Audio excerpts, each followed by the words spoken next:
In today's world, which is uncertain,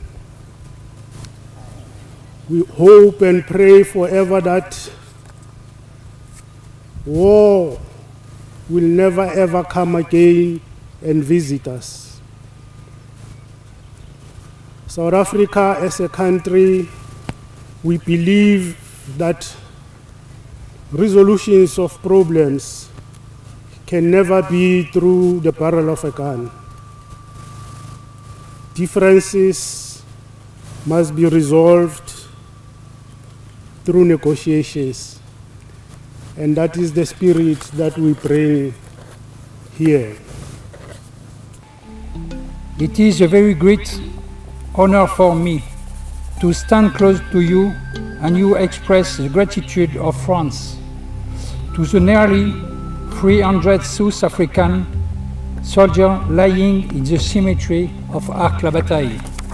Precisely 240 of your compatriots, just being young adults, came to help a country they didn't even know and which they haven't any debt.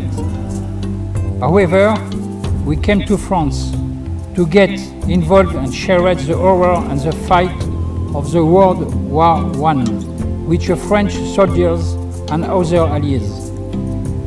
Together, we sincerely hope that the friendship between our two countries may be, or rather should be, an example, so never again a young people should die by millions.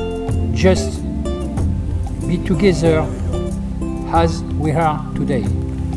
We are gathered here today, as we do every year, to remember the sons of Africa lying here in this cemetery and elsewhere in the France and Europe. They heeded the urgent call of distress and responded without any hesitation and came to the aid of those who needed them far away from their homeland. These men we came to commemorate today were recruited from October 1916 to serve in the South African Native Labour contingent, and then from February 1917 served in Cape Auxiliary Horse Transport companies. They were not allowed to bear weapons. Their duties was to provide the indispensable support to the white racist army fighting units. More than 21,000 men enlisted for service in France. Many of them served in the forward areas where they were exposed to the dismal scenes of the battlefield.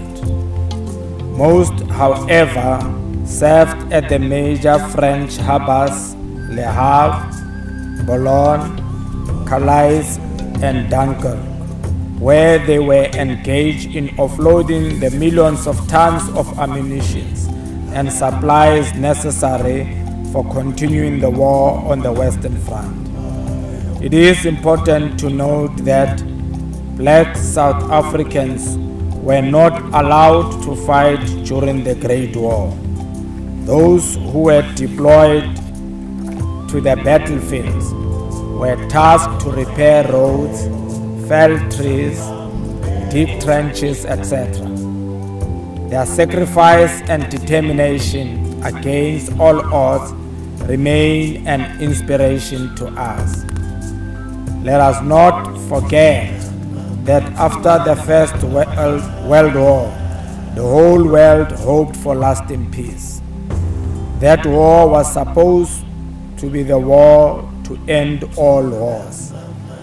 History has taught us since and still teaches us every day that barbarism, tyranny, hatred and intolerance can resurface at any time if we forget, because forgetting is the one real enemy we must fight with determination.